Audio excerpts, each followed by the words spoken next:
ਦਰਸ਼ਕੋ break ਤੋਂ ਬਾਅਦ ਤੁਹਾਡਾ ਸਭ ਦਾ ਭਰਪੂਰ ਸਵਾਗਤ ਹੈ। ਵਿਊਅਰਸ, ਹੁਣ ਆਪਾਂ ਗੱਲਬਾਤ ਕਰਨ ਜਾ ਰਹੇ ਹਾਂ ਕਿ ਵਿਊਅਰਸ, ਜਿਸ ਤਰ੍ਹਾਂ ਕਿ 26 ਜਨਵਰੀ ਨੂੰ ਦਿੱਲੀ ਦੇ ਲਾਲ ਕਿਲੇ ਤੇ ਫਹਿਰਾਇਆ ਸਿੱਖ ਕੌਮ ਦਾ ਕੇਸਰੀ ਨਿਸ਼ਾਨ ਸਾਹਿਬ ਹਿੰਦੂ ਤਵੀਆਂ ਦੇ ਸੀਨੇ ਤੇ ਸੱਪ ਵਾਂਗ ਲਿਪਟਿਆ ਹੋਇਆ ਨਜ਼ਰ ਆ ਰਿਹਾ ਹੈ, ਜਦੋਂ ਕਿ ਦੁਨੀਆ ਭਰ ਦੇ ਵਿੱਚ ਬੈਠੀ 30 ਮਿਲੀਅਨ ਸਿੱਖ ਕੌਮ ਇਸ ਨੂੰ ਇੱਕ ਇਤਿਹਾਸਿਕ ਪ੍ਰਾਪਤੀ ਵਜੋਂ ਜਿਹੜੀ ਆ ਉਹ ਦੇਖ ਰਹੀ ਹੈ। ਸੋ ਲਗਭਗ 4 ਸਦੀਆਂ ਪੁਰਾਣੇ ਲਾਲ ਕਿਲੇ ਨੇ ਇਹਨਾਂ 400 ਸਾਲਾਂ ਵਿੱਚ ਦਿੱਲੀ ਤਖਤ ਦੇ ਦਾਅਵੇਦਾਰਾਂ ਦੇ ਕੀ ਰੰਗ ਵੇਖੇ ਹਨ, ਇਸ ਬਾਰੇ ਆਪਾਂ ਵਿਚਾਰ ਚਰਚਾ ਕਰਨ ਜਾ ਰਹੇ ਹਾਂ। ਸੋ ਅਸੀਂ ਚਾਹਾਂਗੇ ਕਿ ਤੁਸੀਂ ਨਾ ਇਸੇ ਤਰ੍ਹਾਂ ਹੀ ਬਣੇ ਰਹਿਣਾ। ਦੇਖਣ ਸੁਣਨ ਲਈ ਲਿਖਣ ਲਈ ਤੁਹਾਡਾ ਸਭ ਦਾ ਬਹੁਤ ਸ਼ੁਕਰੀਆ। ਜੀ ਰਾਜ ਸਾਹਿਬ, ਕੀ ਕਹਿਣਾ ਚਾਹੋਗੇ? ਦੇਖੋ, ਬਹੁਤ ਵਾਰ ਜਦੋਂ ਅਸੀਂ ਪੁਰਾਣੀਆਂ ਇਮਾਰਤਾਂ ਦੇ ਖੰਡਰਾਤ ਦੇਖਦੇ ਹਾਂ ਜੀ, ਔਰ ਅੱਜ ਕੱਲ੍ਹ ਤਾਂ ਦੁਨੀਆ ਦੇ ਵਿੱਚ ਜਿਹੜੀਆਂ ਵੱਡੀਆਂ ਇੰਡਸਟਰੀਜ਼ ਨੇ ਉਹਨਾਂ ਦੇ ਵਿੱਚ ਟੂਰਿਜ਼ਮ ਦੀ ਇੱਕ ਵੱਡੀ ਇੰਡਸਟਰੀ ਹੈ। ਅੱਛਾ। ਔਰ ਬਹੁਤ ਸਾਰੇ ਮੁਲਕ ਜਿਹੜੇ ਭਾਵੇਂ ਅੱਜ ਪਛੜ ਗਏ ਨੇ ਤਰੱਕੀ ਦੇ ਵਿੱਚ ਯੂਰਪ ਦੇ ਮੁਕਾਬਲੇ, ਉਹ ਆਪਣੇ ਉਸ ਪਾਸਟ ਨੂੰ, ਉਹਨਾਂ ਦੇ ਬੀਤੇ ਜ਼ਮਾਨੇ ਨੂੰ, ਉਹ ਪਿਰਾਮਿਡ ਹੋਣ ਇਜਿਪਟ ਦੇ, ਉਹ ਅਜੰਤਾ ਐਲੋਰਾ ਹੋਏ ਭਾਰਤ ਦਾ, ਜਾਂ ਪਾਕਿਸਤਾਨ ਵੀ ਹੁਣ ਡਿਵੈਲਪ ਕਰ ਰਿਹਾ ਇੰਡਸ ਵੈਲੀ ਸਿਵਲਾਈਜੇਸ਼ਨ ਦੇ ਲਰਕਾਨਾ ਹੋਏ, ਟੈਕਸਲਾ ਹੋਏ, ਜਾਂ ਚੀਨ ਦੇ ਇੱਕ ਆਪਣਾ ਉਹਨਾਂ ਦੀ ਸਿਵਲਾਈਜੇਸ਼ਨ ਹੈ ਈਰਾਨ, ਜਿੱਥੇ ਬਹੁਤ ਵੱਡੀ ਗਿਣਤੀ 'ਚ ਟੂਰਿਸਟ ਜਾਂਦੇ ਨੇ ਔਰ ਉਹਨਾਂ ਨੇ ਤਹਿਰਾਨ ਤੋਂ ਲੈ ਕੇ ਆਪਣਾ ਸਾਰਾ ਵਿਰਸਾ ਸੰਭਾਲਿਆ ਹੋਇਆ। ਕਿਉਂਕਿ ਬਹੁਤ ਵਾਰ ਤੁਹਾਡੇ ਪਾਸਟ 'ਚੋਂ ਤੁਹਾਡਾ ਫਿਊਚਰ ਵੀ ਨਿਕਲਦਾ ਹੈ, ਔਰ ਦੋ ਗੱਲਾਂ ਜਿਹੜੀਆਂ ਯਾਦ ਦਹਾਨੀ ਕਰਵਾਉਂਦੀਆਂ ਨੇ। ਔਰ ਮੈਂ ਤਾਂ ਜਦੋਂ ਵੀ ਕੋਈ ਖੰਡਰਾਤ ਦੇਖਦਾ ਔਰ ਜਾਂ ਨਿਊਯਾਰਕ 'ਚ ਕਈ ਵਾਰੀ ਤੁਸੀਂ ਇੰਨਰ ਜਾਂਦੇ ਹੋ ਤੇ ਇੱਕ ਜਿਹੜੀ ਰੋਡ ਹੈ ਉਹਦੇ ਸੱਜੇ ਪਾਸੇ ਕਬਰਸਤਾਨ ਹੈ, ਬਹੁਤ ਸਾਰੀਆਂ ਕਬਰਾਂ ਹੁੰਦੀਆਂ ਨੇ, ਤੇ ਮੇਰੇ ਮਨ 'ਚ ਇੱਕਦਮ ਬਾਬਾ ਫਰੀਦ ਦੀ ਇਹ ਤੁਕ ਆਉਂਦੀ ਹੈ ਜਦੋਂ ਵੀ ਮੈਂ ਉਸ ਸੜਕ ਤੋਂ ਗੁਜ਼ਰਦਾ ਕਿ ਫਰੀਦਾ ਜਿਸ ਆਸਨ ਹਮ ਬੈਠੇ ਕਿਤੇ ਬੈਸ ਗਏ। ਬਿਲਕੁਲ, ਨੋ ਡਾਊਟ ਕਿ ਵੀ ਜਿਸ ਥਾਂ ਤੇ ਅਸੀਂ ਬੈਠੇ ਹਾਂ ਕਿੰਨੇ ਬਹਿ ਕੇ ਚਲੇ ਗਏ, ਲੇਕਿਨ ਫਿਰ ਵੀ ਇਹ ਇੱਕ ਇਨਸਾਨੀ ਵਜੂਦ ਦੇ ਵਿੱਚ ਸ਼ੈਤਾਨ ਦਾ ਕਿਤੇ ਨਾ ਕਿਤੇ ਉਹ ਕਣ ਰਲਿਆ ਹੋਇਆ ਹੈ ਕਿ ਇਨਸਾਨ ਇਹ ਸਮਝਦਾ ਹੈ ਜਦੋਂ ਉਹਦੇ ਕੋਲ ਪਾਵਰ ਆਉਂਦੀ ਹੈ, ਉਹਦੇ ਨਾਲ ਪਾਵਰ ਦੇ ਅਨਾ ਐਰੋਗੈਂਸ ਆਉਂਦੀ ਹੈ, ਉਹ ਸਮਝਦਾ ਹੈ ਕਿ ਪਹਿਲੇ ਚਲੇ ਗਏ, ਮੈਂ ਨਹੀਂ ਜਾਣਾ ਹੈ ਜੀ। ਔਰ ਸ਼ਾਇਦ ਇਹੀ ਐਲੀਮੈਂਟ ਜਦੋਂ ਗੁਰੂ ਤੇਗ ਬਹਾਦਰ ਸਾਹਿਬ ਦੀ ਬਾਣੀ ਦਾ ਇੱਕ ਕਪਲੇਟ ਹੈ ਕਿ ਦੁਨੀਆ ਦੇ ਵਿੱਚ ਜਿਹੜਾ ਸਭ ਤੋਂ ਸਰਪ੍ਰਾਈਜ਼ਿੰਗ ਐਲੀਮੈਂਟ ਹੈ, ਸਾਧੋ ਰਚਨਾ ਰਾਮ ਬਣਾਈ, ਇੱਕ ਬਿਨਸੈ ਇੱਕ ਅਸਥਿਰ ਮਾਨੈ, ਅਚਰਜ ਲਖਿਓ ਨਾ ਜਾਈ, ਕਿ ਇਹ ਸਾਰੀ ਕ੍ਰੀਏਸ਼ਨ ਰੱਬ ਨੇ ਕੀਤੀ ਹੈ, ਇੱਕ ਜਾ ਰਿਹਾ ਮਰ ਰਿਹਾ, ਇੱਕ ਬਿਨਸੈ ਡਿਸਟਰੋਏ ਹੋ ਰਿਹਾ, ਤੇ ਜਿਹੜਾ ਦੂਸਰਾ ਕੋਲ ਖੜਾ ਹੈ ਇੱਕ ਅਸਥਿਰ ਮਨ ਹੈ, ਉਹ ਸਮਝਦਾ ਮੈਂ ਨਹੀਂ ਮਰਨਾ ਹੈ, ਮੈਂ ਨਹੀਂ ਜਾਣਾ ਹੈ, ਅਚਰਜ ਲਖਿਓ ਨਾ ਜਾਈ, ਕਿ ਇਹੀ ਇੱਕ ਸਰਪ੍ਰਾਈਜ਼ ਐਲੀਮੈਂਟ ਹੈ ਕਿ ਜੋ ਕੁਛ ਆਲੇ ਦੁਆਲੇ ਵਾਪਰ ਰਿਹਾ ਹੈ ਸਾਨੂੰ ਲੱਗਦਾ ਹੈ ਕਿ ਭਾਈ ਇਹ ਸਾਡੇ ਨਾਲ ਨਹੀਂ ਹੋਣਾ। ਹਾਲਾਂ ਫਕੀਰ ਦਾ ਤਾਂ ਕੰਮ ਹੁੰਦਾ ਹੈ ਯਾਦ ਦਹਾਨੀ, ਜਿਵੇਂ ਬਾਬਾ ਕਬੀਰ ਯਾਦ ਦਹਾਨੀ ਕਰਵਾਉਂਦੇ ਨੇ ਕਿ ਜੋ ਪਾੜੋਸੀ ਕੇ ਹੁਆ ਤੂੰ ਆਪਣੇ ਵੀ ਜਾਣ, ਕਿ ਜਿਹੜਾ ਗਵਾਂਢੀ ਦਾ ਹੋਇਆ ਤੂੰ ਸਮਝ ਤੇਰੇ ਨਾਲ ਵੀ ਹੋਣਾ। ਔਰ ਇਹ ਕਹਾਣੀ ਜਦੋਂ ਤੁਸੀਂ ਖਾਸ ਤੌਰ ਤੇ ਜਿਹੜੇ ਸੱਤਾ ਦੇ ਕੇਂਦਰ ਹੁੰਦੇ ਨੇ, ਪਾਵਰ ਦੇ ਸੈਂਟਰ ਨੇ, ਮਰਕਜ਼ ਨੇ, ਕੈਪੀਟਲਸ ਨੇ, ਬਾਦਸ਼ਾਹਾਂ ਦੀਆਂ ਕਹਾਣੀਆਂ ਨੇ, ਤੁਸੀਂ ਡਾਇਨੈਸਟੀਜ਼ ਦੇਖਦੇ ਹੋ, ਹਜ਼ਾਰਾਂ ਸਾਲ ਚਾਈਨੀਜ਼ ਡਾਇਨੈਸਟੀ ਦੀ ਗੱਲ, ਫਿਰੌਨ ਜਿਹਨੂੰ ਅਜੇ ਵੀ ਇਹ ਕਿਹਾ ਜਾਂਦਾ ਹੈ ਕਿ ਬੜਾ ਫਿਰੌਨ ਬਣਿਆ ਹੋਇਆ, ਕਿ ਉਹੀ ਜਿਹੜਾ ਫਿਰਾਉਨ ਹੈ ਉਹ ਸਮਝਦਾ ਸੀ ਕਿ ਮੇਰਾ ਹੀ ਹੁਕਮ ਹੈ, ਹੁਣ ਮੇਰੇ ਸਾਹਮਣੇ ਕੀ ਹੈ। ਅਸੀਂ ਆਪਣੇ ਈਸਟ ਦੇ ਵਿੱਚ ਜਦੋਂ ਦੇਖਦੇ ਹਾਂ ਤੇ ਅਸੀਂ ਹਰਨਾਕਸ਼ ਦਾ ਜ਼ਿਕਰ ਕਰਦੇ ਹਾਂ, ਹਰਨਾਕਸ਼ ਦੁਸ਼ਟ ਹਰ ਮਾਰਿਆ, ਕਿ ਭਾਈ ਉਸ ਦੇ ਵਿੱਚ ਉਹੀ ਲੋਕ। ਜੇ ਅਜੋਕੇ ਜ਼ਮਾਨੇ ਦੀ ਗੱਲ ਕਰੀਏ ਤੇ ਫਿਰ ਜੇ ਇਹਨਾਂ 72-73 ਸਾਲਾਂ 'ਚ ਆਪਣੇ ਮੁਲਕ 'ਚ ਦੇਖੀਏ ਤੇ ਇੰਦਰਾ ਗਾਂਧੀ ਕਿਸ ਕਿਸਮ ਦੀ ਡੈਣ ਬਣ ਗਈ, ਉਹ ਇਨ ਦਾ ਐਂਡ ਆਪਣੇ ਲੋਕਾਂ ਦਾ ਲਹੂ ਪੀਣਾ, ਆਪਣੇ ਦੇਸ਼ ਦੇ ਲੋਕਾਂ ਦੇ ਖਿਲਾਫ ਟੈਂਕਾਂ ਤੋਪਾਂ ਨਾਲ ਉਹਨਾਂ ਦੇ ਮੁਕੱਦਸ ਥਾਂ ਤੇ ਹਮਲਾ ਕਰਨਾ। ਔਰ ਜੇ ਅੱਜ ਦਾ ਦੈਂਤ ਦੇਖਣਾ ਹੋਏ ਜਿਹਦੀ ਸ਼ਕਲ 'ਚ, ਜਿਹਦੀ ਚਿਹਰੇ ਤੋਂ ਹੀ ਤੁਹਾਨੂੰ ਖੂਨ ਟਪਕਦਾ ਨਜ਼ਰ ਆਉਂਦਾ ਹੈ, ਤੇ ਉਹ ਨਰਿੰਦਰ ਮੋਦੀ, ਜਿਹਦੇ ਆਲਰੇਡੀ ਹੱਥਾਂ 'ਚ ਤਾਂ ਪਹਿਲਾਂ ਹੀ ਖੂਨ ਹੈ। 2002 'ਚ ਜਿਵੇਂ ਹਜ਼ਾਰਾਂ ਮੁਸਲਮਾਨਾਂ ਦਾ ਖੂਨ ਇਹਨੇ, ਔਰ ਉਹਦੇ ਨਾਲ ਜਿਹੜਾ ਦੂਸਰਾ ਇੱਕ ਵੱਡਾ ਸ਼ੈਤਾਨ, ਇੱਕ ਛੋਟਾ ਸ਼ੈਤਾਨ ਅਮਿਤ ਸ਼ਾਹ, ਇਹ ਵੀ ਹੋਮ ਮਿਨਿਸਟਰ ਸੀ ਇਹਦੇ ਨਾਲ, ਔਰ ਇਸ ਸਾਰੇ ਚੋਂ ਗੱਲ ਕਿਉਂਕਿ ਅਸੀਂ ਅਲਟੀਮੇਟਲੀ ਅੱਜ ਜੋ ਚੱਲ ਰਿਹਾ ਹੈ ਉਸ ਖਿੱਤੇ 'ਚ ਕਿਸਾਨ ਲਹਿਰ ਦੀ ਵੀ ਹੈ ਤੇ ਲਾਲ ਕਿਲੇ ਦੀ ਵੀ ਹੈ। ਅੱਛਾ, ਲਾਲ ਕਿਲਾ ਜ਼ਾਹਰ ਹੈ ਕਿ ਉਹਦਾ ਰੰਗ ਲਾਲ ਹੈ, ਲਾਲ ਪੱਥਰ ਇਸਤੇਮਾਲ ਹੋਇਆ। ਫਤਿਹਪੁਰ ਸੀਕਰੀ ਤੋਂ ਸ਼ਾਹਜਹਾਂ ਨੇ ਮੰਗਵਾਇਆ ਕਿਉਂਕਿ ਸ਼ਾਹਜਹਾਂ ਜਿਹੜਾ ਜਿਸ ਨੂੰ ਜਹਾਂਗੀਰ ਦਾ ਲੜਕਾ ਉਹ ਫਾਈਲੈਂਥਰੋਪਿਸਟ ਵੀ ਸੀ, ਆਸ਼ਿਕ ਵੀ ਸੀ। ਹੁਣ ਤਾਜ ਮਹਿਲ ਵੀ ਉਹਨੇ ਆਪਣੀ ਬੇਗਮ ਮੁਮਤਾਜ਼ ਮਹਿਲ ਦੀ ਯਾਦ 'ਚ ਬਣਾਇਆ। ਔਰ ਇਹ ਵੱਖਰੀ ਗੱਲ ਹੈ ਕਿ ਬਈ ਉਹ ਮੁਮਤਾਜ਼ ਮਹਿਲ ਦੇ ਮਰਨ ਤੋਂ 6 ਮਹੀਨੇ ਦੇ ਵਿੱਚ ਉਹਨੇ ਵਿਆਹ ਵੀ ਕਰ ਲਿਆ, ਲੇਕਿਨ ਪਰ ਉਹ ਬਣਾ ਦਿੱਤਾ। ਪਰ ਉਹਦੇ ਤੋਂ ਹੋ ਸਕਦਾ ਆਗਰੇ ਤੋਂ ਉਹਦਾ ਦਿਲ ਵੀ ਜਿਹੜਾ ਉਹ ਊਬ ਗਿਆ ਜਿਹਨੂੰ ਕਹਿੰਦੇ ਨੇ, ਜਾਂ ਅੱਕ ਗਿਆ। ਔਰ ਉਹਨੇ ਇਹ ਜਿਹੜਾ ਜਿੱਥੇ ਅੱਜ ਇਹ ਲਾਲ ਕਿਲਾ ਹੈ ਔਰ ਇਹਦੇ ਨਾਲ ਜੁੜਿਆ ਹੋਇਆ ਚਾਂਦਨੀ ਚੌਂਕ ਖਾਸ ਤੌਰ ਤੇ ਉਹਦੀ ਜਿਹੜੀ ਹੈ ਬੇਗਮ ਆਰਾ ਨਹੀਂ, ਸ਼ਾਇਦ ਜਹਾਂ ਆਰਾ ਉਹਦੀ ਡਾਟਰ ਸੀ, ਉਹਨੇ ਵਿਆਹ ਨਹੀਂ ਸੀ ਕੀਤਾ, ਜਿਹਨੇ ਬਹੁਤ ਵੱਡੀ ਜਿਹਦੀ ਕੰਟਰੀਬਿਊਸ਼ਨ ਹੈ। ਜਦੋਂ ਮੁਗਲਿਆ ਖਾਨਦਾਨ ਦੀਆਂ ਬੇਗਮਾਂ ਦਾ ਜ਼ਿਕਰ ਹੁੰਦਾ ਹੈ ਜਿਹੜੀਆਂ ਪ੍ਰੋਮੀਨੈਂਟਲੀ ਰੂਲਿੰਗ ਵਾਂਗ ਹੀ ਉਹ ਰੂਲਰ ਹੀ ਸੀਗੀਆਂ ਇਹਨੇ ਵੇ ਕੁਛ ਮਾਮਲਿਆਂ 'ਚ ਨੂਰ ਜਹਾਂ ਜਿਹੜੀ ਜਹਾਂਗੀਰ ਦੀ ਬੇਗਮ ਡੀ ਫੈਕਟੋ ਰੂਲਰ ਸੀ, ਔਰ ਜਹਾਂ ਆਰਾ ਜਿਹਦੀ ਬਹੁਤ ਵੱਡੀ ਪੈਨਸ਼ਨ ਸੀ। ਔਰ ਇਹਨੇ ਜਿਹੜਾ ਚਾਂਦਨੀ ਚੌਂਕ ਦਿੱਲੀ ਦਾ ਹੈ ਜਿੱਥੇ ਗੁਰੂ ਤੇਗ ਬਹਾਦਰ ਸਾਹਿਬ ਦੀ ਸ਼ਹਾਦਤ ਵੀ ਹੁੰਦੀ ਹੈ ਔਰ ਗੁਰਦੁਆਰਾ ਸੀਸਗੰਜ ਅੱਜ ਹੈ, ਕਿਸੇ ਵੇਲੇ ਜਿਹੜਾ ਉੱਥੇ ਵੱਡਾ ਵਪਾਰ ਹੁੰਦਾ ਸੀ, ਚਾਂਦੀ ਦਾ ਵੀ ਹੁੰਦਾ ਹੋਏਗਾ। ਔਰ ਮੂਨਲਿਟ ਦੇ ਵਿੱਚ ਚੰਦਰਮਾ ਦੀ ਰੌਸ਼ਨੀ 'ਚ ਉਹਦੀ ਇੱਕ ਆਪਣੀ ਖੂਬਸੂਰਤੀ ਰਹੀ। ਪਰ ਅਸੀਂ ਕਿਉਂਕਿ ਇਸ ਵੇਲੇ ਇਹ ਠੀਕ ਹੈ ਵੀ ਉੱਥੇ ਹੁਣ ਤਾਂ ਇਹਨੇ ਜਦੋਂ ਦਾ ਮੋਦੀ ਆਇਆ ਜਿਹਨੇ ਦੇਸ਼ ਵੇਚ ਦਿੱਤਾ ਹੈ, ਉਹਨੇ ਰੇਲਵੇ ਵੀ ਪ੍ਰਾਈਵੇਟ ਹੱਥਾਂ 'ਚ ਦਿੱਤੀ, ਕਿਵੇਂ ਅਡਾਨੀ ਅੰਬਾਨੀ ਪਤੰਜਲੀ, ਤੇ ਬਹੁਤ ਘੱਟ ਹੀ ਚਰਚਾ 'ਚ ਹੈ ਕਿ ਲਾਲ ਕਿਲੇ ਦਾ ਠੇਕਾ ਵੀ ਜਿਹੜਾ ਡਾਲਮੀਆਂ ਨੂੰ ਦਿੱਤਾ ਹੋਇਆ। ਇੱਕ ਹੋਰ ਉਹਦਾ ਯਾਰ ਉਸ ਦੀ ਅਪਕੀਪ ਔਰ ਉਹਨੂੰ ਹੈਰੀਟੇਜ ਸਟੇਟਸ ਹੈ ਯੂਨੈਸਕੋ ਵੱਲੋਂ, ਮਿਨਿਸਟਰੀ ਉਹਨਾਂ ਦੀ ਦੇ ਥੱਲੇ ਹੈ। ਔਰ ਕਲੇਮ ਹਿੰਦੂਤਵੀ ਜਿਹੜੇ ਨੇ ਜਿੱਥੇ ਉਹ ਤਾਜ ਮਹਿਲ ਨੂੰ ਵੀ ਮੰਦਿਰ ਸਾਬਤ ਕਰਨਾ ਚਾਹੁੰਦੇ ਨੇ, ਲਾਲ ਕਿਲਾ ਵੀ ਹੋ ਸਕਦਾ ਇਹਨਾਂ ਦੇ ਕਿਸੇ ਲਾਲ ਦੇਵਤੇ ਨੇ ਬਣਾਇਆ ਹੋਏ, ਉਹ ਕੱਢ ਲੈਣਗੇ ਲਾਲ ਮੂੰਹ ਵਾਲਾ ਕਿ ਜੀ ਇਹ ਸਾਡਾ ਬਣਾਇਆ ਹੋਇਆ। ਲੇਕਿਨ ਇਹ ਦਿਲਚਸਪੀ ਦਾ ਵਾਇਸ ਹੈ ਕਿ ਵੀ ਝੰਡੇ ਤਾਂ ਹਰ ਸਰਕਾਰੀ ਇਮਾਰਤ ਤੇ ਵੀ ਹੁੰਦੇ ਨੇ। ਪੰਜਾਬ 'ਚ ਵੀ ਖਾਲਿਸਤਾਨ ਦੇ ਝੰਡੇ ਥਾਂ ਥਾਂ ਸਿੱਖਾਂ ਨੇ ਲਹਿਰਾਏ ਨੇ ਪਿਛਲੇ ਪੀਰੀਅਡ 'ਚ ਵੀ। ਐਸਾ ਕੀ ਹੈ? ਇੱਕ ਤਾਂ 26 ਜਨਵਰੀ ਦਾ ਸਿਗਨੀਫੀਕੈਂਸ ਹੈ ਤੇ ਲਾਲ ਕਿਲਾ, ਕਿਉਂਕਿ ਲਾਲ ਕਿਲਾ ਜਿਹੜਾ ਹੈ ਉਹਦੀ ਇੱਕ 4 ਸਦੀਆਂ ਤੋਂ ਲਗਭਗ, ਕਿਉਂਕਿ ਇਹ ਜਦੋਂ ਹੋਂਦ 'ਚ ਆਉਂਦਾ ਹੈ 29 ਅਪ੍ਰੈਲ 1639 ਨੂੰ ਜਿਹੜਾ ਇਹ ਇੱਕ ਥਾਂ ਲਈ ਗਈ ਔਰ ਉਸ ਕਿਲੇ ਦੇ ਨਾਲ ਬਾਜ਼ਾਰ, ਆਬਾਦੀਆਂ, ਘਰ, ਜਿਵੇਂ ਜਹਾਂ ਆਰਾ ਦਾ ਘਰ ਵੀ ਉੱਥੇ ਹੈ। ਦਾਰਾ ਸ਼ਿਕੋ ਜਿਹੜਾ ਫੇਵਰੇਟ ਸਨ ਬੇਟਾ ਸੀ ਇਹਦਾ ਸ਼ਾਹਜਹਾਂ ਦਾ, ਬਾਅਦ 'ਚ ਉਹਨੂੰ ਔਰੰਗਜ਼ੇਬ ਨੇ, ਔਰ ਵੱਡਾ ਲੜਕਾ ਸੀ, ਉਹਨੇ ਹੀ ਤਖਤ ਨਸ਼ੀਨ ਹੋਣਾ ਸੀ, ਪਰ ਹੈ ਸੂਫੀ ਸੀ, ਫਕੀਰ ਸੀ।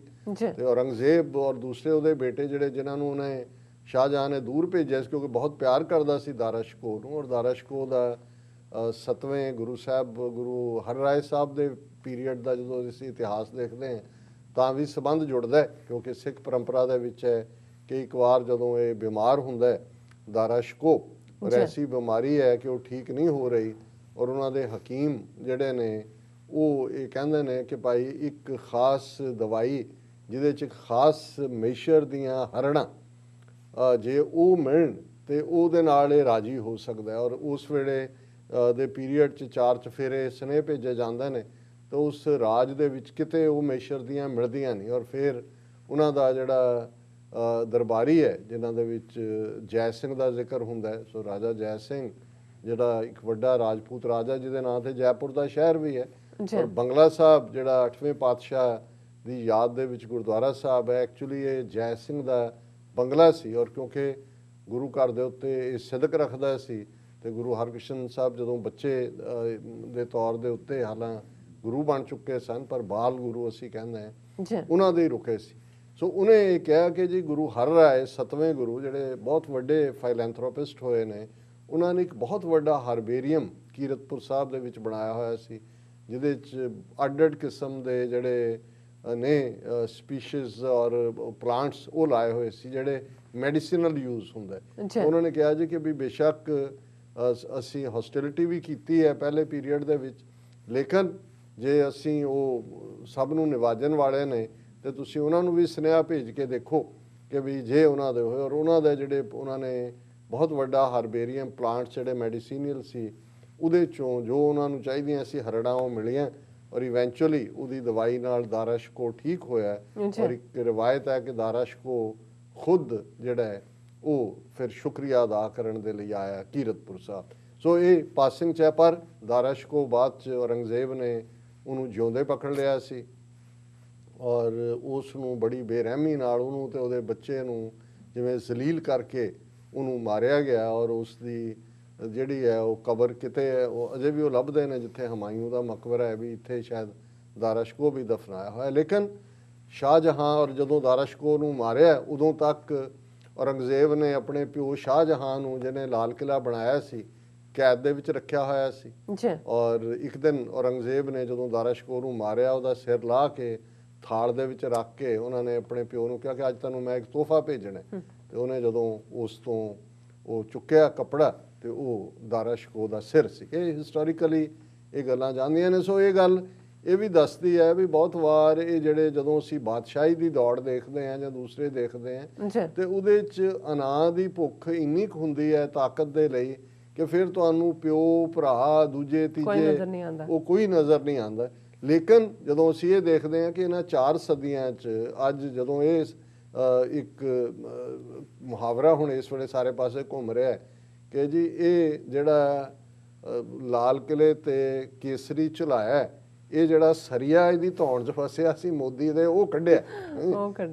ਸੋ ਮਤਲਬ ਇਹ ਹੈ ਕਿ ਵੀ ਇਹ ਕਈ ਵਾਰੀ ਕੁਝ ਚੀਜ਼ਾਂ ਯਾਦ ਦਹਾਨੀ ਹੁੰਦੀਆਂ ਨੇ। ਹੁਣ ਉਹੀ ਜਦੋਂ ਸ਼ਾਹਜਹਾਂ ਨੇ ਇਸ ਮੁਕਾਮ ਨੂੰ ਬਣਾਇਆ ਔਰ ਜਿਵੇਂ ਔਰ ਸ਼ਾਹਜਹਾਂ ਨੇ ਬਹੁਤ ਸਾਰਾ ਕੁਝ ਉਸ ਦੀ ਜਿਹੜਾ ਕ੍ਰੀਏਟਿਵ ਪੀਰੀਅਡ 'ਚ ਹੋਇਆ ਇੱਕ, ਲੇਕਿਨ ਉਹਨੇ ਆਪਣੇ ਜਿਉਂਦੇ ਜੀ ਆਪਣਾ ਦੇਖਿਆ, ਆਪਣਾ ਕੈਦ ਵੀ ਆਪਣੇ ਪੁੱਤਰ ਦੇ ਹੱਥਾਂ 'ਚ ਹੀ ਔਰ ਆਪਣੇ ਸਭ ਤੋਂ ਅਜ਼ੀਜ਼ ਬੱਚੇ ਦਾ ਕਤਲ ਵੀ। ਔਰ ਉਸ ਪੀਰੀਅਡ ਦੇ ਵਿੱਚ ਜਹਾਂ ਆਰਾ ਜਿਹੜੀ ਔਰੰਗਜ਼ੇਬ ਦੀ ਭੈਣ ਸੀ ਔਰ ਇਹਨਾਂ ਦੀ ਡਾਟਰ ਸ਼ਾਹਜਹਾਂ ਦੀ, ਉਹ ਆਪਣੇ ਪਿਓ ਦੀ ਖਿਦਮਤ ਵੀ ਕਰਦੀ ਰਹੀ।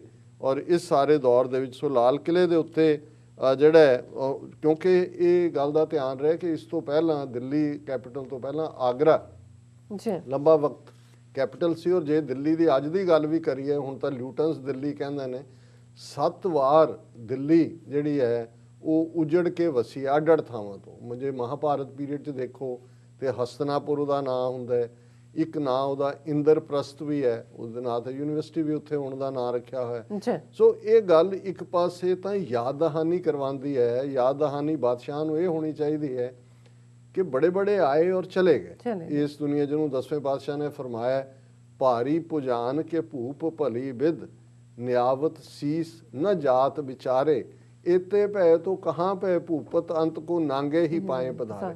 कि ਵੱਡੇ ਵੱਡੇ ਮਾਈਟੀ ਕਿੰਗ ਜਿਨ੍ਹਾਂ ਸਾਹਮਣੇ ਕਿੰਨੇ ਲੋਕ ਸਿਰ ਝੁਕਾਉਂਦੇ ਸੀ, ਉਹਨਾਂ ਦੀ ਗਿਣਤੀ ਨਹੀਂ ਹੋ ਸਕਦੀ, ਪਰ ਉਹ ਕਿੱਥੇ ਗਏ? ਅਲਟੀਮੇਟਲੀ ਸੰਸਾਰ ਤੋਂ ਨੰਗੇ ਪੈਰ ਚਲੇ ਗਏ। ਮੁਗਲਿਆ ਸਲਤਨਤ ਜਿਸ ਨੂੰ ਬਾਬਰ ਨੇ ਐਸਟੈਬਲਿਸ਼ ਕੀਤਾ, ਲੋਧੀ ਖਾਨਦਾਨ ਦਾ ਰਾਜ ਖਤਮ ਕਰਕੇ ਲਗਭਗ 250-300 ਸਾਲ ਉਹਨਾਂ ਦਾ ਇੱਕ ਆਪਣੀ ਮੁਗਲਿਆ ਜਿਹੜਾ ਸ਼ਾਨ ਵੀ ਰਹੀ। ਔਰ ਇੱਕ ਸਟੇਜ ਸੀ ਕਿ ਇੰਨੀ ਕਿ ਉਹਨਾਂ ਦੀ ਟੈਰੀਟਰੀ ਕਿ ਦੁਨੀਆ ਦਾ ਜਿਹੜੇ ਇੰਟਰਨੈਸ਼ਨਲ ਵਪਾਰ ਸੀ ਆਲਮੋਸਟ 22-23% ਉਹ ਮੁਗਲਿਆ ਕਬਜ਼ੇ ਵਾਲੇ ਭਾਰਤ ਦੇ ਵਿੱਚ ਸੀ, ਦੁਨੀਆ ਦੀ ਇੰਟਰਨੈਸ਼ਨਲ ਟ੍ਰੇਡ ਦਾ। ਔਰ ਉਹਨਾਂ ਦਾ ਠੀਕ ਹੈ ਕਿ ਵੀ ਜਦੋਂ ਅਸੀਂ ਸਿੱਖ ਇਤਿਹਾਸ ਦੇ ਹਵਾਲੇ ਨਾਲ ਦੇਖਦੇ ਹਾਂ, 5ਵੇਂ ਪਾਤਸ਼ਾਹ ਦੀ ਸ਼ਹਾਦਤ ਹੈ ਜਹਾਂਗੀਰ ਦੇ ਹੱਥੋਂ, 9ਵੇਂ ਪਾਤਸ਼ਾਹ ਦੀ ਸ਼ਹਾਦਤ ਹੈ ਔਰੰਗਜ਼ੇਬ ਦੇ ਹੱਥੋਂ। ਪਰ ਇਸ ਸਾਰੇ ਦੇ ਬਾਵਜੂਦ ਜਦੋਂ ਅਸੀਂ ਇਹ ਗੱਲ ਕਰ ਰਹੇ ਹਾਂ ਕਿ ਇਹ ਜਦੋਂ ਕੋਈ ਜ਼ੁਲਮ ਕਰ ਰਿਹਾ ਹੁੰਦਾ ਉਹਨੂੰ ਇਹ ਭੁੱਲ ਜਾਂਦਾ ਹੈ ਕਿ ਅਲਟੀਮੇਟਲੀ ਉਹ ਕਿਵੇਂ ਉਹਨੂੰ ਵਾਪਸ ਆਏਗਾ। ਔਰ ਇਹ ਮੋਦੀ ਨੂੰ ਯਾਦ ਦਹਾਨੀ ਹੋਣੀ ਚਾਹੀਦੀ ਹੈ ਕਿ ਵੀ ਉਹ ਤਾਂ ਇਹ ਸਮਝਦਾ ਸੀ ਵੀ ਜੋ ਉਹਨੇ ਭਾਰਤ ਦੀਆਂ ਘੱਟ ਗਿਣਤੀਆਂ ਦੇ ਨਾਲ ਸ਼ੁਰੂ ਕੀਤਾ ਹੋਇਆ, ਜੋ ਕਸ਼ਮੀਰੀਆਂ ਦੇ ਨਾਲ ਕੀਤਾ ਹੈ, ਜੋ ਦੂਸਰਾ ਕੀਤਾ ਕਿ ਵੀ ਅਲਟੀਮੇਟਲੀ ਜੇ ਅੱਜ ਹੁਣ ਦਿੱਲੀ ਦੀਆਂ ਬਰੂਹਾਂ ਤੇ ਲੱਖਾਂ ਕਿਸਾਨ ਬੈਠੇ ਹੋਏ ਨੇ ਆ ਕੇ, ਸਿੱਖਾਂ ਨੂੰ ਇਹ ਸ਼ਰਫ ਹਾਸਲ ਹੋਇਆ ਕਿ ਉਹਨਾਂ ਨੇ ਇਹ ਧੌਣ ਚੋਂ ਸਰੀਆ ਕੱਢਣ ਦਾ ਕੰਮ ਸ਼ੁਰੂ ਕੀਤਾ। ਤੇ ਇਸ ਸਾਰੇ ਦੇ ਨਾਲ ਨਾਲ ਮੈਂ ਥੋੜਾ ਜਿਹਾ, ਕਿਉਂਕਿ ਲਾਲ ਕਿਲੇ ਦੇ ਜਿਹੜਾ ਜਿਹਨੂੰ ਕਹਿੰਦੇ ਨੇ ਬੈਕਡ੍ਰੌਪ ਦੇ ਵਿੱਚ ਜੇ ਅਸੀਂ ਗੱਲ ਕਰੀਏ ਤੇ ਇਹ ਜਿਹੜਾ ਈਵਨ ਇਹ ਜਿਹੜੀ ਥਾਂ ਵੀ ਚੁਣੀ ਗਈ, ਇਹ ਫਿਰੋਜ਼ ਸ਼ਾਹ ਕੋਟਲਾ ਤੇ ਸਲੀਮਗੜ੍ਹ ਦੇ ਵਿਚਕਾਰ ਇਹ ਥਾਂ ਸੀ। ਇਸ ਦੇ ਲਈ ਜਿਹੜੇ ਨੇ ਜਦੋਂ ਚੁਣਿਆ ਗਿਆ ਇਸ ਥਾਂ ਨੂੰ ਕਿ ਇਹ ਸਟੇਟ ਦਾ ਵੱਡਾ ਕਿਲਾ ਵੀ ਬਣਨਾ ਹੈ, ਪਰ ਇਹ ਉਹਨਾਂ ਦੀ ਰਿਹਾਇਸ਼ਗਾਹ ਵੀ ਸੀ। ਉਹਦੇ 'ਚ ਦੀਵਾਨੇ ਆਮ ਵੀ, ਦੀਵਾਨੇ ਖਾਸ ਵੀ ਉਹਦੀ, ਤੇ ਉਹਦੇ 'ਚ ਜਿਹੜੇ ਹਿੰਦੂ ਜੋਤਸ਼ੀਆਂ ਦੀ ਵੀ ਰਾਏ ਲਈ ਗਈ, ਔਰ ਜਿਹੜੇ ਨਜੂਮੀ ਸੀ ਇਸਲਾਮ ਦੇ ਹਵਾਲੇ ਨਾਲ ਉਹਨਾਂ ਨੂੰ ਵੀ ਲਿਆ ਗਿਆ ਭਰੋਸੇ। ਔਰ 29 ਅਪ੍ਰੈਲ 1639 'ਚ ਇਸ ਦੀ ਜਿਹੜੀ ਹੈ ਕਿਲੇ ਦੇ ਬਣਨ ਦੀ ਸ਼ੁਰੂਆਤ ਹੁੰਦੀ ਹੈ, ਔਰ ਲਗਭਗ 7 ਸਾਲ ਦੇ ਵਿੱਚ, ਔਰ ਜਿਵੇਂ ਇਸ ਫਿਰ ਸਾਰੇ 'ਚ ਜਿਹੜਾ ਉਹਨਾਂ ਦੀਆਂ ਬੇਗਮਾਂ ਔਰ ਬੇਟੀਆਂ ਦੇ ਘਰ ਵੀ, ਮਸਜਿਦਾਂ, ਬਗੀਚੇ, ਇਹ ਸਾਰਾ ਉਹਨਾਂ ਨੇ ਆਪਣੀ ਇਨਕਰੇਜ ਕੀਤਾ। ਜਹਾਂ ਆਰਾ ਨੇ ਚਾਂਦਨੀ ਚੌਂਕ ਬਣਾਇਆ, ਔਰ ਇਸੇ ਤਰ੍ਹਾਂ ਬੇਗਮ ਸਟਰਾਏ ਸਟਰੀਟ ਬਣਾਈ ਗਈ। ਔਰ 15 ਜੂਨ 1648 ਨੂੰ ਜਿਹੜਾ ਬਾਦਸ਼ਾਹ ਸ਼ਾਹਜਹਾਂ ਨੇ ਇਸ ਕਿਲੇ 'ਚ ਪ੍ਰਵੇਸ਼ ਕੀਤਾ। ਸੋ ਅਸੀਂ ਆਲਮੋਸਟ ਇਸ ਹਿਸਟਰੀ ਨੂੰ ਡਿਸਕਸ ਕਰ ਰਹੇ ਹਾਂ, ਔਰ ਬਹੁਤ ਸਾਰੇ ਇਮੇजेस ਜਿਹੜੇ ਗੈਟੀ ਇਮੇजेस ਦੇ ਨੇ, ਅਸੀਂ ਟੈਕਨੀਕਲ ਟੀਮ ਨੂੰ ਮੈਂ ਕਿਹਾ ਕਿ ਵੀ ਉਹ ਬੈਕਗ੍ਰਾਉਂਡ ਦੇ ਉੱਤੇ ਦਿਖਾ ਦੇਣ। ਔਰ ਜਿੱਦਣ ਉਹਨਾਂ ਨੇ ਉਸ ਕਿਲੇ 'ਚ ਐਂਟਰ ਕੀਤਾ, ਉਸ ਤੋਂ ਉਹਨੂੰ ਕਿਲਾ ਮੁਬਾਰਕ ਵੀ ਕਿਹਾ ਜਾਣ ਲੱਗਾ। ਔਰ ਇਹ ਜਿਹੜਾ ਲਾਲ ਪੱਥਰ ਵੀ ਲਿਆਂਦਾ ਗਿਆ, ਇਹਨੂੰ ਦਰਿਆ ਦੇ ਨਾਲ ਫਤਿਹਪੁਰ ਸੀਕਰੀ ਤੋਂ ਲਿਆ ਕੇ, ਔਰ ਕਿਉਂਕਿ ਪੱਥਰ ਉੱਥੇ ਜਿਹੜੀਆਂ ਖਾਨਾਂ ਨੇ ਲਾਲ ਬਲੂਆ ਪੱਥਰ ਹੈ, ਔਰ ਇਸ ਨੂੰ ਇਸ ਲਈ ਲਾਲ ਕਿਲਾ ਵੀ ਕਹਿੰਦੇ ਨੇ। ਔਰ ਉਸ ਦਾ ਰੰਗ, ਕਿਉਂਕਿ ਪੱਥਰ ਹੀ, ਜਿਵੇਂ ਰਾਜਸਥਾਨ ਦਾ ਬਹੁਤ ਸਾਰਾ ਏਰੀਆ ਹੁਣ, ਜਿਵੇਂ ਜਿਹੜਾ ਸੰਗੇ ਮਰਮਰ ਅਸੀਂ ਕਹਿੰਦੇ ਹਾਂ ਚਿੱਟੇ ਰੰਗ ਦਾ, ਸਾਡੇ ਬਹੁਤ ਸਾਰੇ ਗੁਰਦੁਆਰਿਆਂ ਦੇ ਵਿੱਚ, ਉਹ ਸਭ ਰਾਜਸਥਾਨ ਤੋਂ ਹੀ ਆਉਂਦਾ ਹੈ। ਉੱਥੇ ਕਰੋੜਾਂ ਰੁਪਈਏ ਜਿਹੜੇ ਨੇ ਅਸੀਂ ਉੱਥੇ ਖਰਚ ਕਰਦੇ।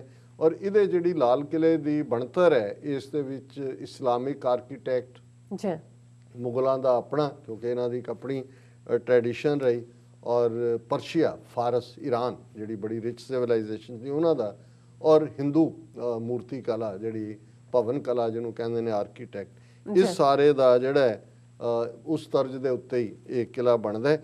ਔਰ ਉੱਥੇ ਜਿਹੜਾ ਆਮ ਲੋਕਾਂ 'ਚ ਬੈਠ ਕੇ ਬਾਦਸ਼ਾਹ ਉਹਨੂੰ ਦੀਵਾਨੇ ਆਮ ਕਹਿੰਦੇ ਨੇ, ਫਿਰ ਦੀਵਾਨੇ ਖਾਸ ਕਹਿੰਦੇ ਨੇ। ਔਰ ਦਾਰਸ਼ਕੋ ਦੀ ਕਹਾਣੀ ਮੈਂ ਦੱਸੀ ਹੈ। ਫਿਰ ਇਹ ਹੈ ਕਿ ਵੀ ਕਿਵੇਂ ਇਹ ਜਿਹੜੀਆਂ ਕੰਸਪੀਰੇਸੀਜ਼ ਨੇ, ਇੱਕ ਜਲਾਲ ਹੁੰਦਾ ਜਦੋਂ ਤੁਹਾਡਾ ਹਾਈਟ ਨੂੰ ਜਾ ਰਿਹਾ ਹੁੰਦਾ, ਉਹ ਜ਼ਾਹਰ ਹੈ ਕਿ ਬਾਬਰ ਨੇ ਉਸ ਰਾਜ ਦੀ ਨੀਂਹ ਰੱਖੀ, ਉਹਦਾ ਬੇਟਾ ਹਮਾਯੂੰ, ਔਰ ਹਮਾਯੂੰ ਦਾ ਬੇਟਾ ਅਕਬਰ ਨੇ ਉਹਨੂੰ ਕਾਫੀ ਜਿਹੜਾ 40 ਸਾਲ 50 ਸਾਲ ਉਹਨੇ ਰੂਲ ਕੀਤਾ ਹੈ, ਬਹੁਤ ਛੋਟਾ 10-11 ਸਾਲ ਦੀ ਉਮਰ ਤੋਂ ਲੈ ਕੇ। ਔਰ ਫਿਰ ਅਕਬਰ ਦਾ ਪੁੱਤਰ ਜਹਾਂਗੀਰ, ਇਹ ਸਾਰੇ ਉਹਨਾਂ ਨੇ ਟਾਈਟਲ ਸੀ ਰੱਖੇ ਹੋਏ, ਨਾਂ ਉਹਨਾਂ ਦੇ ਡਿਫਰੈਂਟ ਸੀ। ਸਲੀਮ ਜਿਵੇਂ ਕਰਕੇ ਕਿਹਾ ਜਾਂਦਾ ਹੈ, ਇਹਨੂੰ ਸ਼ੇਖੂ ਕਹਿੰਦਾ ਹੈ ਅਕਬਰ, ਉਹਦੇ ਤੋਂ ਸ਼ੇਖੂਪੁਰਾ ਵੀ ਹੈ, ਔਰ ਦੂਸਰਾ ਵੀ ਸਾਰਾ ਉਸ ਨਾਲ ਜੁੜਿਆ ਹੋਇਆ।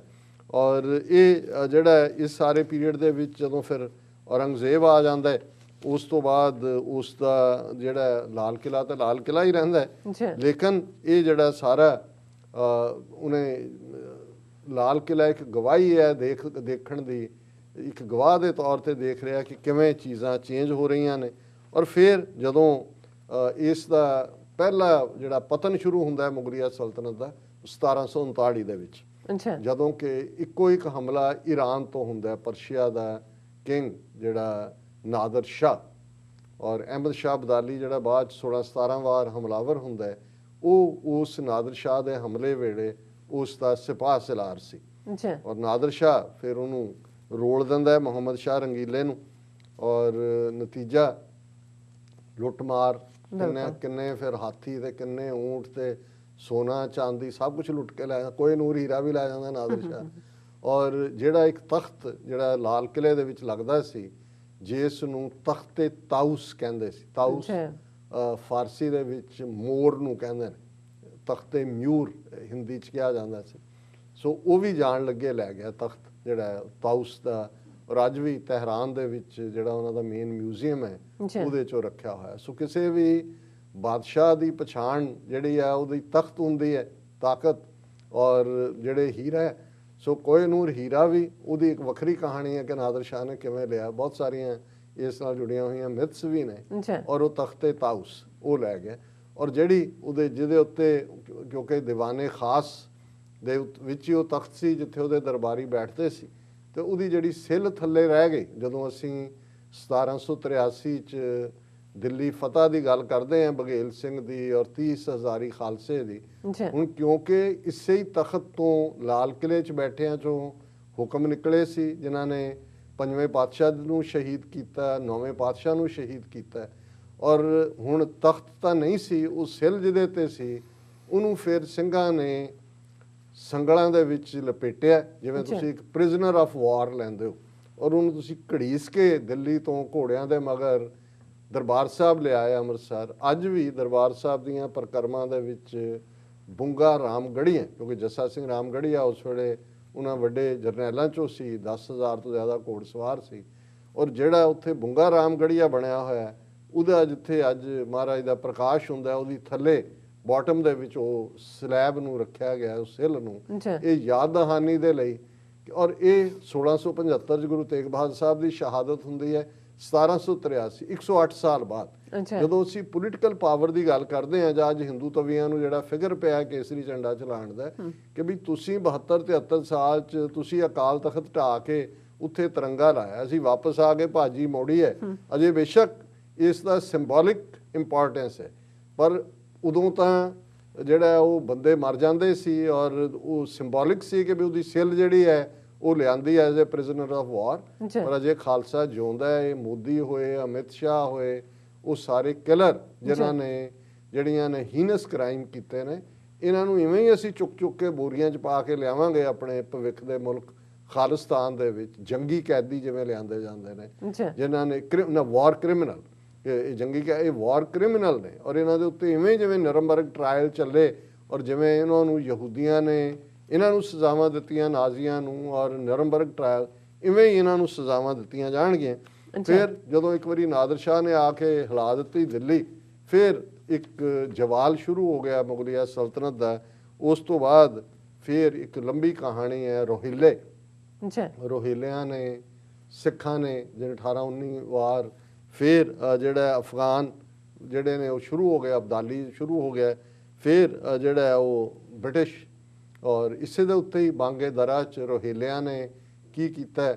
ਉਹਨਾਂ ਦੀ ਅਲਾਮਾ ਇਕਬਾਲ ਦੀ ਇੱਕ ਨਜ਼ਮ ਹੈ ਕਿ ਵੀ ਰੋਹਿਲਾ ਜਿਹੜਾ ਹੈ ਉਹਨੇ ਕਰਕੇ, ਔਰ ਉਹਨੇ ਜਿਹੜਾ ਸਾਰਾ ਹਰਮ ਸੀ ਉਹਨਾਂ ਦਾ, ਬੇਗਮਾਂ ਔਰ ਬੱਚੀਆਂ ਸ਼ਹਿਜ਼ਾਦੀਆਂ, ਉਹਨਾਂ ਨੂੰ ਕਿਹਾ ਵੀ ਨਾਚ ਕਰੋ, ਰਕਸ ਕਰੋ, ਔਰ ਉਹ ਜਿਹੜਾ ਦੇਖਦਾ ਰਿਹਾ। ਫਿਰ ਉਹਨੇ ਅੱਖਾਂ ਬੰਦ ਕੀਤੀਆਂ, ਫਿਰ ਉਹਨੇ ਆਪਣਾ ਖੰਜਰ ਕੱਢ ਕੇ ਜਿਹੜਾ ਤੇਜ਼ ਧਾਰ ਉਹ ਰੱਖ ਦਿੱਤਾ, ਔਰ ਇਵੇਂ ਪੋਜ਼ ਕੀਤਾ ਜਿਵੇਂ ਸੌਂ ਗਿਆ ਹੋਏ।